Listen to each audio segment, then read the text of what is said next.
Welcome to the Journal of the Southwest Radio Hour, produced by the University of Arizona Southwest Center.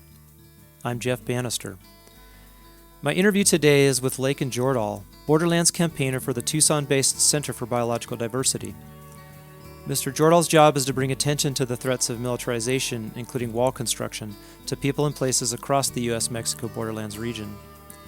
He has worked for several years to protect wildlife, ecosystems, and communities in the U.S. West, including time working for the National Park Service in Big Bend National Park and Organ Pipe National Monument.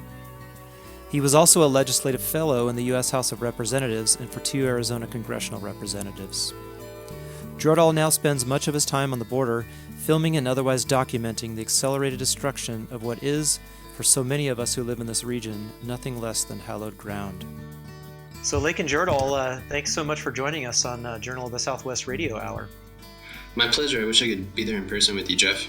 Yeah, it's great to have you here, in quotes. I guess we do have to say that we're recording this podcast during the time of COVID-19 pandemic, and so we're both doing this remotely. You're the Borderlands campaigner for the Center for Biological Diversity, which I would love to ask you more about later on in this interview more specifically. But I kind of want to know how you got into this kind of work. What's the trajectory that led you into working for the Center for Biological Diversity and working on borderlands issues? Yeah, it's been a wild and windy road, but I'm really happy to be here where I'm at in Tucson working with the center today. You know, I did my undergrad at U of A in Tucson, and that kind of opened my eyes up to the borderlands as a region. And actually taking your geography 408 class kind of grounded me in that context and really just got me to start interrogating this place, this landscape, and really appreciating the binational nature of these incredible lands. I went on from there to work actually about a year in DC doing conservation policy focused on the borderlands with Congressman Grijalva. And then I got a job with the National Park Service, working on wilderness stewardship and preservation. And my goal there was always to return to the borderlands. I always wanted to work at Big Bend and at Organ Pipe and specifically look at how our national security policy was impacting wilderness lands and wildlife on the border. I worked at 6 different national parks and monuments and ultimately was able to work seasons both at Big Bend in Texas and at Organ Pipe here in Arizona, and just was blown away by the amount of damage, the amount of devastation we were seeing from border security activity, from Border Patrol vehicles driving in wilderness. I was working at Organ Pipe when Trump was inaugurated, so there was this deep, deep feeling of uncertainty about what would happen there, about how policies would change there. And that was when I really realized I was going to have to leave the Park Service if I really wanted to speak on behalf of these incredible landscapes. And that's when I left and joined the center. The thought of working for the Park Service under the Trump administration, you know, weathering that storm for 4 years was just something I didn't want to do. So I'm really happy to be now at an organization where we can speak honestly about the threats facing our land and advocate for the protection of these places that are just being destroyed right now by the construction of Trump's border wall. Are you still in contact with people at Organ Pipe, another park? What are they saying? What are they thinking? Yeah, so I have a lot of friends that work for the Park Service still throughout the Intermountain region. I have a lot of friends who actually left the agency after the election, who wanted to, do work that meaningfully addressed the threat of climate change, of border militarization. So I have nothing but respect for my colleagues who stayed with the agency. I think the last 4 years have been the hardest 4 years of a lot of their careers. And yeah, of course, we're still in communication. Yeah, so much empathy for the people who do have careers working in conservation for the federal land management agencies that have just seen their priorities completely turned inside out in this last year. Are there people in say, Organ Pipe and Big Bend, within these agencies who dare to speak out against it, or is the discipline pretty heavy? There is a very real threat of significant repercussions for any agency folks who do speak out against specifically the border wall project. This wall, this project is President Trump's number one priority. From day one, this has been his focus, his signature campaign promise. So anybody at the agency speaking out or casting doubt upon a project like this, or talking about all of the incredible wildlife and landscapes and resources that will be destroyed from the project, they are jeopardizing their careers and their positions. So I think, we have to be really careful. And people are very much self-censoring. I stayed on with the Park Service for a few months after he was elected, and I was actually asked to take references to climate change out of some of the reports I was writing. And there was just this sense of almost preemptive self-censorship. People didn't want to be working on controversial issues because they didn't want their funding to be slashed.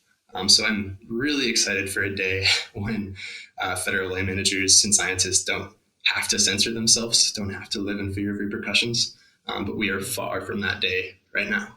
So clearly, there's a lot of self-censoring going on in these agencies because people are forced to protect themselves in their jobs, and Absolutely. probably in a way the places that they are trying to protect as well. I could imagine.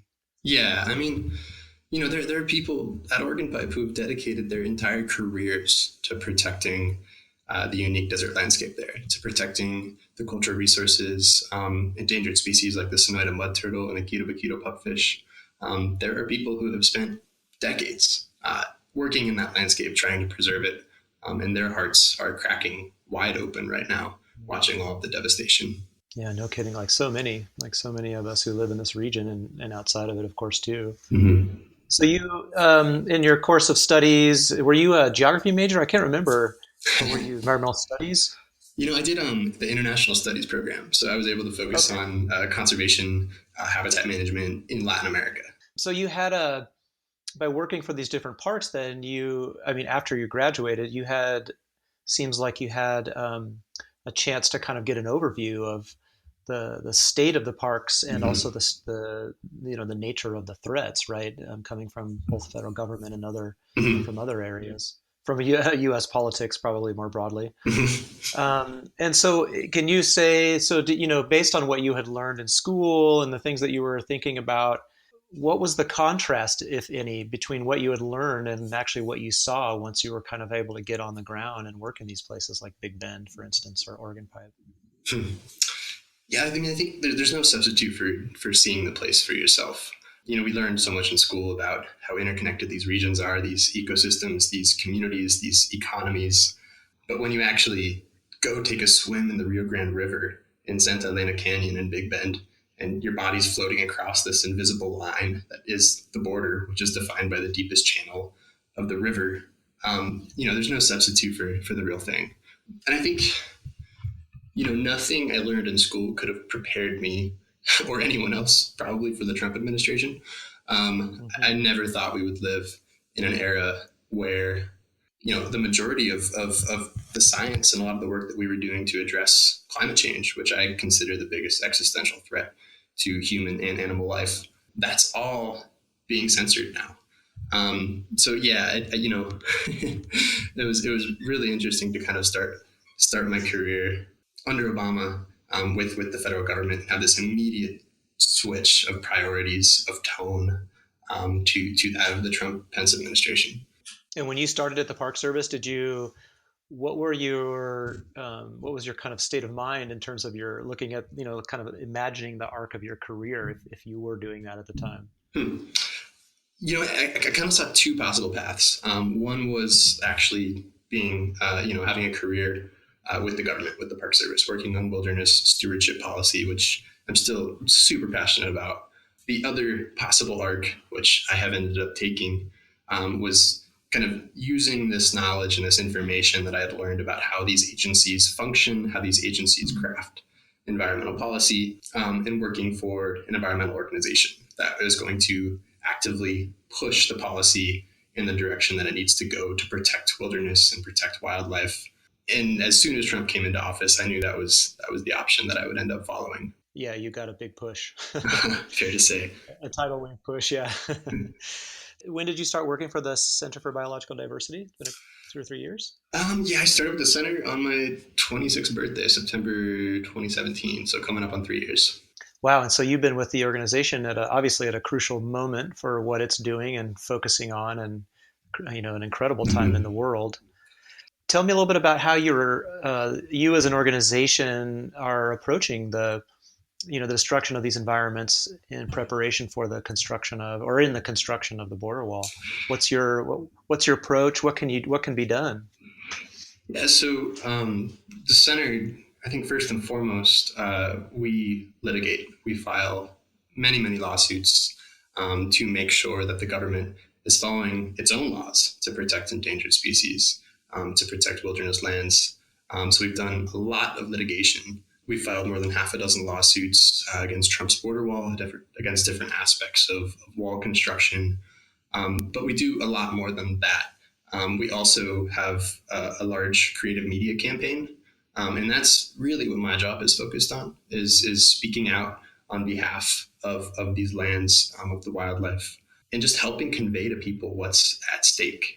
I think if people across the country were able to actually come down to the borderlands to see the borderlands in Organ Pipe or Big Bend, or the San Bernardino Wildlife Refuge for themselves, there is no way that we would still be talking about building a border wall. So it's been my mission to help convey to the world what's at stake, to help make people realize that the borderlands are this lush, biologically diverse place full of life, a place worthy of protection, not one that deserves to be destroyed. What do you hope? Yeah, what do you hope that people would see if they were able to see these places? What do you think would change their minds about them? Well, I think, the Trump administration has so successfully cast this region as this lifeless, desolate place. And I should note, this has been an effort from the Republican Party and from people who are in favor of authoritarian border security measure, way predating the Trump administration. But I think the discussion about what the borderlands really are, those narratives are never told by people who are from the borderlands. Those narratives are never centered, at least the national narratives, on who we are, what our needs are, what the history of these places are. You Google U.S.-Mexico border image search, you're going to see hundreds of pictures of border walls, of border patrol agents, of concertina razor wire strung up through communities. It's my dream that someday you'll make that Google search, and it's going to be of these beautiful, vibrant communities. It's going to be of these incredible landscapes of children playing. I think so much of what we need to do is reclaim the narrative of the borderlands, reclaim the story, and make sure that people from the border region are the ones that are telling it, not politicians who are able to win elections based on fear mongering about this region. Yeah, there's definitely no doubt about it that the border itself, the border is serves a lot of political purposes, and by virtue of that whole concept just gets completely abstracted from any sense or any tethering in place. Yeah, it's this rhetorical sphere. It's hyperbole. It's not a real place when you hear it talked about in DC. Right. Are you connected then you must be with people in Washington D.C. Are you traveling back and forth and talking to people there, or tell me about what your kind of average day is like on this Well, job? there's no normal, and especially now with the pandemic. But yeah, we've done numerous trips to Washington D.C. The most recent one, we actually brought people from border communities, specifically documented folks, so people who are protected by the Deferred Action for Childhood Arrival program, who are in jeopardy of losing that protection and being deported by the Trump administration. We brought lots of folks from border communities into congressional offices, and let them tell their stories to lawmakers. Let them talk about what it's like to live in a militarized community, what it's like to live in a community occupied by Border Patrol. We showed pictures of these incredible places and talked about the impacts of wall construction. Our mission on those trips is to make the border real, make it a real place, make people realize that when they strike a deal approving border wall funding or funding for Border Patrol agents, their decisions have very real consequences that impact the lives of thousands of people. So yeah, we continue to work on policy initiatives. And right now we're working on a draft of policy that will effectively stop all wall construction, select areas to tear down miles of Trump's wall where it's specifically damaging in wilderness areas and wildlife refuges, and set aside a massive mitigation fund that will effectively restore so much of what's been destroyed by the Trump administration. And so you said we took people to the border. Who are your allies in all of this, and who are you speaking to? Yes, I mean we've basically met with as many offices as will open their doors to us. We've met with senators, with representatives. We specifically, work closely with all of the border members of Congress, all of whom are opposed to the border wall. Across party lines in many ways, or Yeah. So it's predominantly Democrats on the border. There's one Republican that actually has the biggest chunk of a border district. It's 800 miles in South Texas. His name's wow. Will Hurd, and he's come out explicitly against the border wall. There's video of him mountain biking along the border in his district, and he's an ex-CIA operative who just obviously sees that there's no purpose, there's no security purpose in building walls. So you're trying, obviously you're trying to get the message out that this place is being deeply impacted, and that a lot of these decisions that are being made are not taking into consideration the dynamics of and processes of place in place. And so are you finding any traction out there from people who might otherwise be kind of predisposed to disagree with that, or maybe tell me, maybe you can talk about the how your message is working out there in the world. Yeah, absolutely. I think, depending on who we're talking to, lots of members and representatives are instantly on board and they get it. Then there's folks who are kind of in the middle of the road. And to them, I mean, what I try to highlight, specifically to more conservative or centrist folks, is that those of us who live in the borderlands, who live on the border, we do not have the same rights and protections as everyone else in this country. In order to build the wall, the Trump administration has waived more than 60 different laws. This is so they can rush construction. These are laws like the Safe Drinking Water Act, the Clean Air Act, the Endangered Species Act, the Native American Graves Protection and Repatriation Act. People who live along the border are not protected by the same laws that protect every other person living in this country. And I think, you don't have to be radical or a leftist or even against border militarization to realize there's something deeply troubling and unfair about that. These laws were passed to apply to everyone. And those of us on the border are not protected by them. So we have a large effort to repeal this provision that allows the Trump administration and any administration to waive laws to rush border wall construction. And that's one of the first things we're going to try and do as soon as Trump is out of office. It is something that I've always thought kind of defies belief in a way, but maybe not. But since the Bush administration, and definitely to some degree during the Obama administration, and now of course just on steroids, the waiving of all these different federal laws to construct this. I mean, how it's amazing to me how durable that push is. Even though people have been fighting it like crazy in the courts. Yeah, well, and what do you think explains that? I mean, this gets to the central question I've always had in this work. The same question I was asking when I worked with the Park Service. It's just, why are we okay with sacrificing our civil liberties and environmental protections when it comes to the border and nowhere else? Why is it okay to cast aside these laws here and nowhere else in the country? And I think you need some historical understanding of how this provision was passed. The Real ID Act was passed in 2005. This provision of it specifically was widely considered to be kind of an anti-terror law. It wasn't that long after the Patriot Act. So I think we were willing to give away some of our civil liberties, some of our environmental protections, because the Bush administration was claiming this was absolutely necessary for national security, which now, of course, we know the border wall plays very little role in national security. It's more of an election prop than any sort of security infrastructure. But yeah, I think it's far past time to re-examine why we are okay with that as a concession. Mm-hmm. Right, and I think in many ways the concept more broadly that we can create a kind of a militarized zone that somehow is dissuading people from coming into the United States because of how difficult it is to get in. Mm-hmm. Like, I mean, I think it's pretty obvious that has not been super effective. No. And then again, it's not, you know what I mean? It's not obvious to everyone. There are so many contests over the meaning of what that whole process is. And so Mm-hmm. I just it's kind of amazing to me to watch as all of these pushes to to kind of contest all of this in the courts, they seem to just keep continuing on no matter what through that process. It is astonishing to me in some ways. I mean, I know of course that politics generally in this country have shifted very far to the right, in a way that makes some of the things that we thought were so horrible 15 years ago look sort of quaint at this point.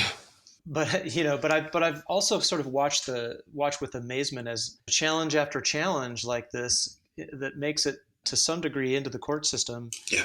gets slapped down. That kind of beggars belief in a lot of ways that none of this is for the most part been able to, even to me at least from what I can see, Mm-hmm. slow down at all the government's efforts. What do you think about that? I think it's a fair assessment. All of our litigation related to the border wall, we haven't been able to successfully stop any construction or get an injunction. The injunctions that we have gotten have been quickly overturned.